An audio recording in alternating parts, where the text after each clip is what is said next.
What's going on, everybody, and welcome to the WPF Season 3 Week 1 Power Rankings, hosted by myself, Mr. Murkrow.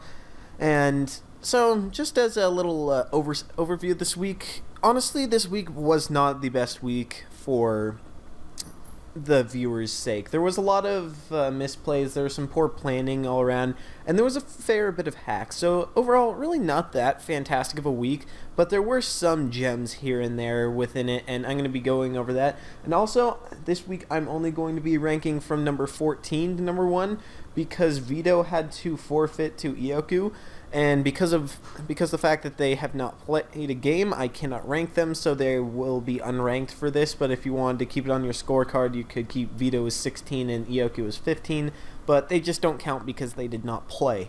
Also, what was I going to say? Right, so for this power ranking, this has absolutely zero correlation to the post-draft power ranking. This is solely on how the teams played, how they prepared, what kinds of things they brought, and all of that sort of thing. It has absolutely nothing to do with where they stood from the power rankings last week. And also there was some team changes and also some name changes. First of all, we've got Jay Specs taking over for Wubbit, and he changed his team name from the Golden State War Turtles to the Hamden Hydreigons. Also, there were a couple other team names which I'll go over in the video, mainly because I forgot them, but I guess we will start the power rankings with my number 14 team, which is the Colorado Rapidash, coached by Ossiel.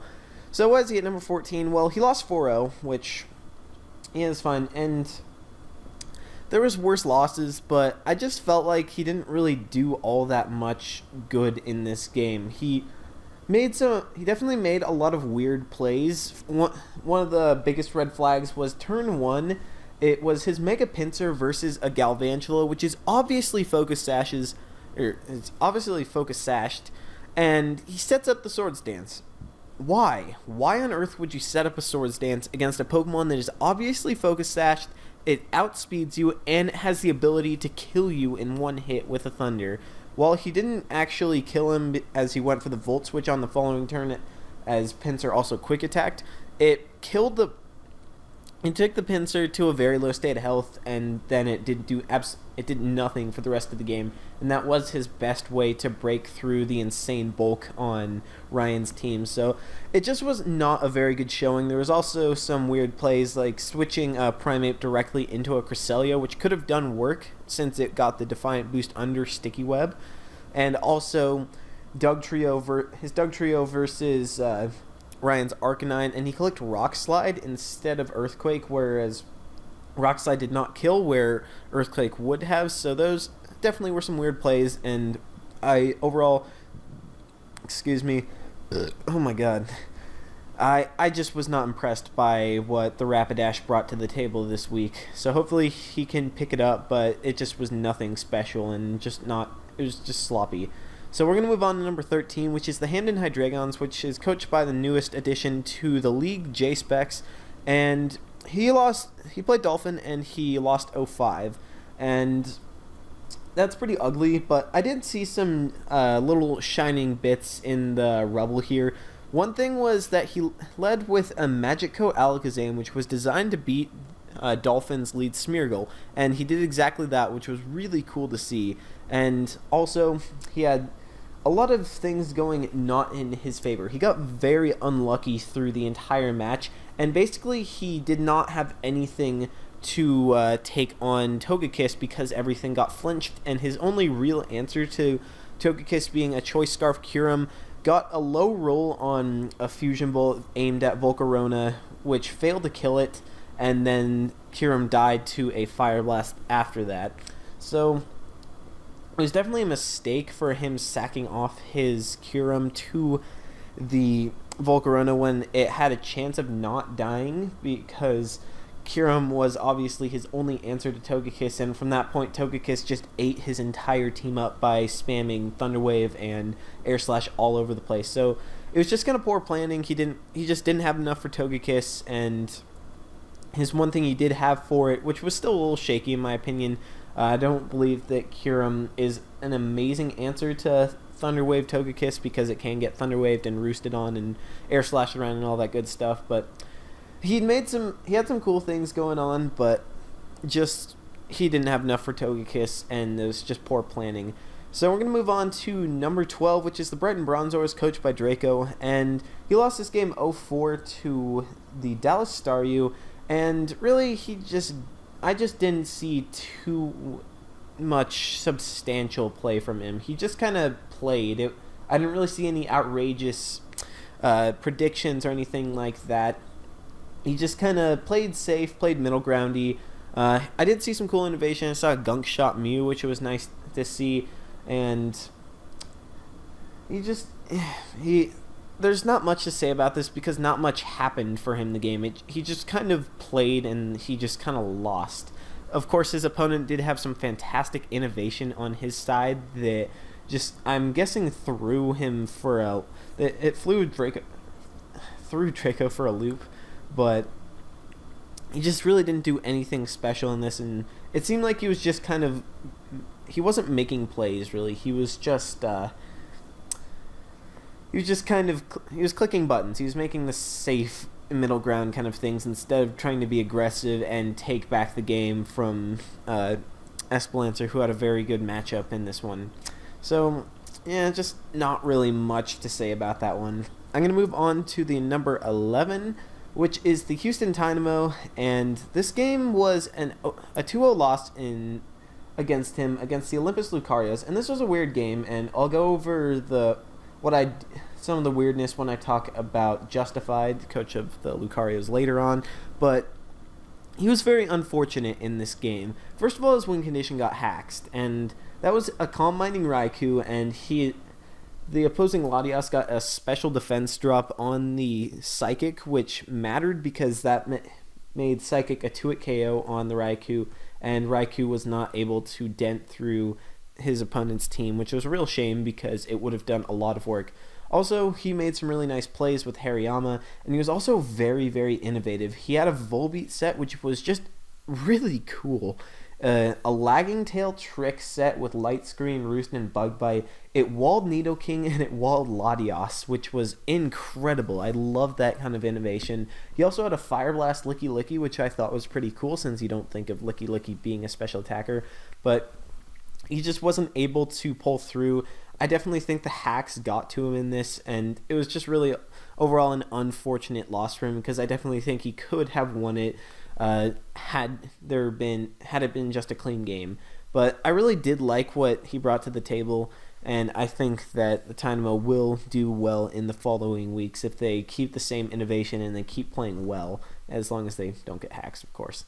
So moving on to number 10, the Chicago Cub Chews, coached by Yumi, and in this game he took on the LA Nidokings, and he took an 0-2 loss, and overall, this game on both sides was very clean. There wasn't hacks, and it looked like Yumi was going to pull through with the win until a play where it was a Kecleon that had just gone for the Drain Punch versus his Mega Absol, and he forgot that the Kecleon had just turned into a fighting type, and instead of going for the Psycho Cut, which would have killed the Kecleon and essentially won the game for Yumi, he went for the Superpower, which failed to kill the Kecleon, and from that point he lost the game.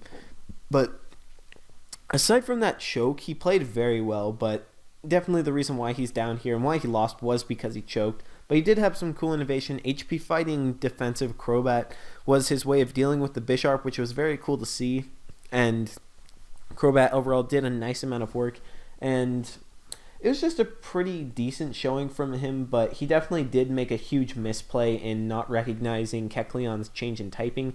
And also, he brought, I believe he said, a Life Orb 4-attack Manaphy, and maybe I'm just closed-minded, maybe I'm biased about what a Manaphy should be, but the reason Manaphy is so good is because it has Tail Glow and because it has Calm Mind. Why would you ever not bring Tail Glow or Calm Mind? I'm confused. Maybe I just missed something and he actually did, but from what he said, it sounded like he had a 4-attacks Manaphy. So I really don't understand that. And he also had Life Orb on it, which is an interesting thought, but with a Tail Glow boost, you don't need the additional 30% from Life Orbs. So I definitely think lefties would have been a better option. That's just my opinion on things.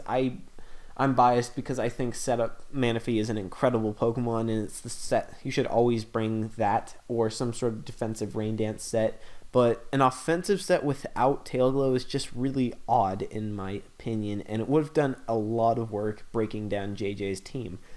But with that said, we're going to move on to the number 9 team, which is the Mesquite Mesprits, which was... Wait, hold on a second. Yes, the Mesquite Mesprits, which were previously the Atlanta Breaks, and this week they took on the New Orleans Faints, which was previously named the Louisville Noivern. So it was a battle of two teams that changed their names before week 1. Same owners, but changed their names for whichever reason. But he took this as a 1-0 loss, and overall this was a very good game, which he showed a lot of promise in. He used Wobbuffet, which it actually did something, which was cool to see. And he made a lot of really nice plays throughout the game. He didn't make any severe misplays. There was one moment where he could have set up a second Dragon Dance with his Mega Gyarados and swept, but it was too risky of a situation at the time, so I don't blame him for doing that or anything like that. But the main reason he lost was he really didn't have anything on his team for Weavile, and therefore he had no switch-ins to it, and it just put a lot of pressure on his team. And also his opponent did play very well to take him on. But this was a nice game overall. I liked it. There wasn't any hacks, and he did make a last-ditch effort to prevent him, to save a little score and make it a 0-0 loss for him by going for Destiny Bond Cofagrigus, which I definitely think a different or a different set with Cofagrigus would have been cool to see to take on the Weavile with something like Colbur Berry HP Fighting. But overall, really cool strategy, and I like seeing how his Pokemon did some nice work, and even when things didn't go his way, he tried to adapt. Like when his Roserade got tricked to Choice Specs, I thought he played Choice Locks Roserade pretty smartly, and overall it was just a nice game. He just didn't quite have it. So I'm going to move on to number 8, which is the last of the losers, and I didn't have the audacity of putting a team that lost over a team that won, even though I may do some funky stuff in the future about that.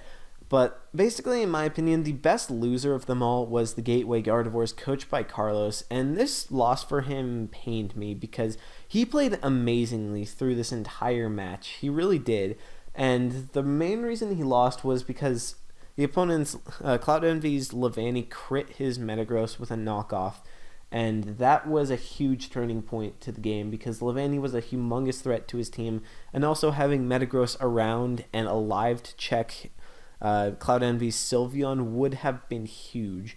So that was really unfortunate, but Carlos played really well. I kind of think that his Mega Lopunny didn't have full happiness just by gauging looking at how much a return from Mega Lopunny onto the opponent's defensive Sand Slash did compared to how much an Ice Punch did.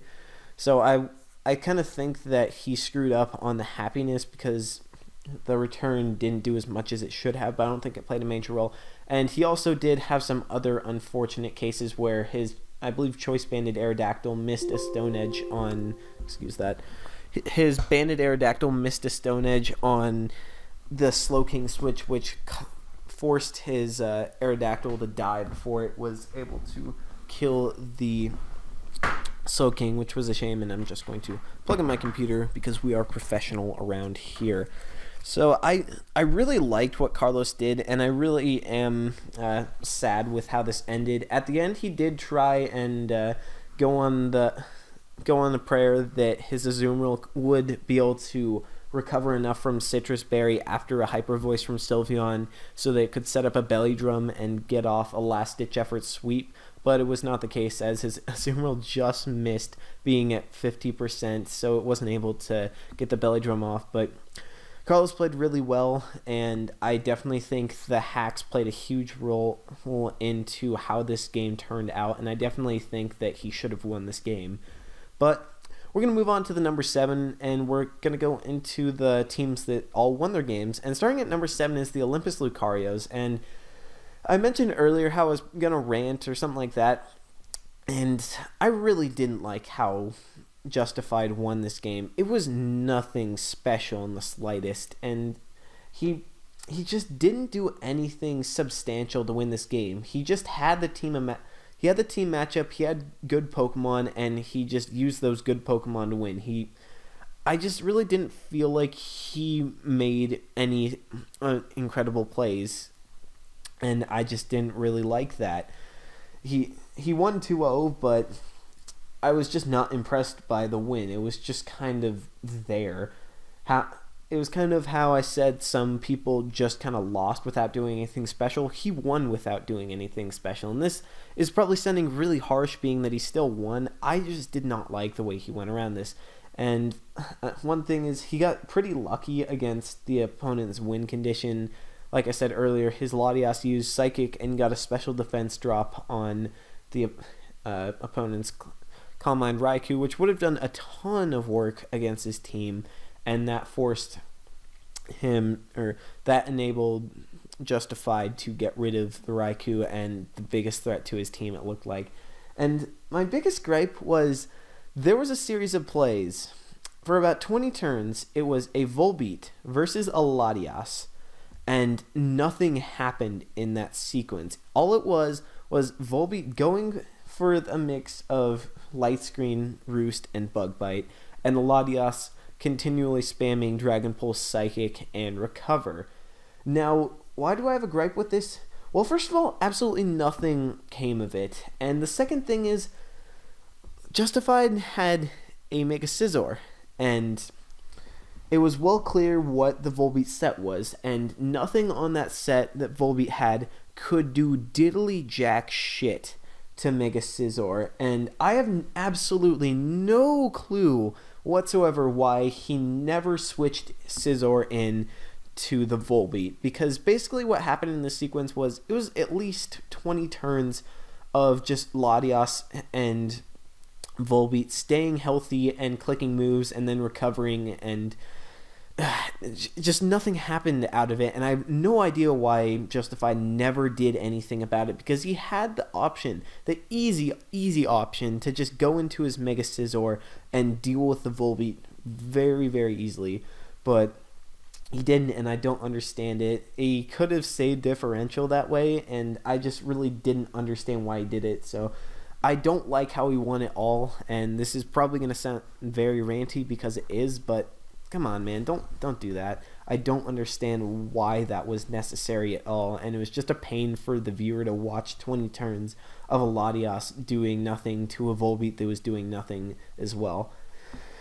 With that out of the way, we're going to move on to number 6, which is the Volt Zoroarks, which, interestingly enough, was the best differential coming out of this, with a 5-0 win against the Hamden Hydreigons, but Dolphin really just kind of relied on Paraflinch, Nasty Plot, Togekiss to win this game, and he got very, very lucky throughout this. At the beginning, he got styled on by a Magic Coat, Alakazam countering his lead Smeargle, and then he used Volcarona to kill a Kyurem, which he very, very luckily, it was Kyurem Black, which he very luckily managed to live a Bolt Strike on 2 HP, which was the only way that it was the only stop to Togekiss just completely running over his team. And then he just went in with Togekiss, and he just kept clicking Air Slash and kept getting flinches and paralyzing things, and he eventually clicked Nasty Plot a lot later than I would have, just gonna say.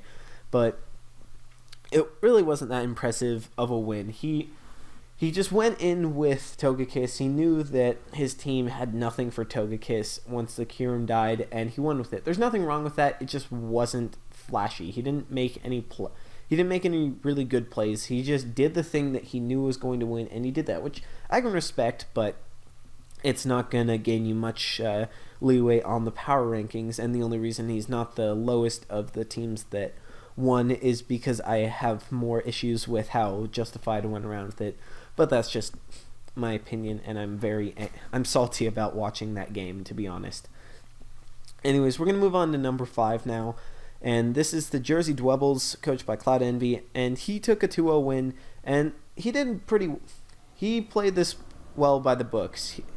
I definitely think that Carlos outplayed him throughout the match, but he definitely did have a nice little team advantage with something that no one would have expected in an offensive Levani, which did a ton of work against Carlos's team. So that was very impressive to see. He also used some good sets like Choice Scarf Salamence with Aerial Ace. And overall, just an impressive performance. He played well. He didn't do anything dumb that would have costed him the game. He did make a few over predictions, but they weren't too costly. And it's just all around. He did get a little lucky, and I definitely think the luck did change the outcome of the game, but he didn't do anything that wrong aside from a few over predictions, and it was overall a relatively solid win. And he did play well, and he did have some cool sets, which always will gain you some points. So I'm going to move on to number 4, which is the Baltimore Blast, coached by Ryan, or the Hacker. And this game was just a good old-fashioned little mollywop 4-0 victory. I really didn't think that his opponent played well at all. It was against the Rapidash, which were my last-ranked team, and Ryan just did what he had to do to win. He used offensive substitute Cresselia, which was really cool to see, and it did the work against his team, or against Osiel's team, and he didn't make any misplays, and he did make some cool plays. I thought the scenario was Mega Pinsir versus on very low HP versus a Garchomp, and instead of just going right for the kill with Garchomp, he opted to set up Stealth Rocks, predicting the switch out from the Mega Pinsir, which I thought was really cool to see. And he just played smart. He didn't make any misplays, and it was just a real clean 4-0. And I did like those various little aggressive plays, mainly used by Garchomp, and it was cool to see. And he used his bulk he was able to rely on his bulk to not get overwhelmed at any one point, but more importantly, he used a lot of offense in this game, which was cool to see. And it was just overall a good performance and well worthy of the number 4 spot. And now I'm going to move on to number 3, which is the New Orleans Fanes, coached by Advent. And he took this game 1-0, and this was one of the better games of the week, in my opinion. It was probably the best overall. It was definitely the best game of the week. Both players played very well. There wasn't any hacks, and overall he just played a little bit better. He had a little better team matchup, and he took it 1-0.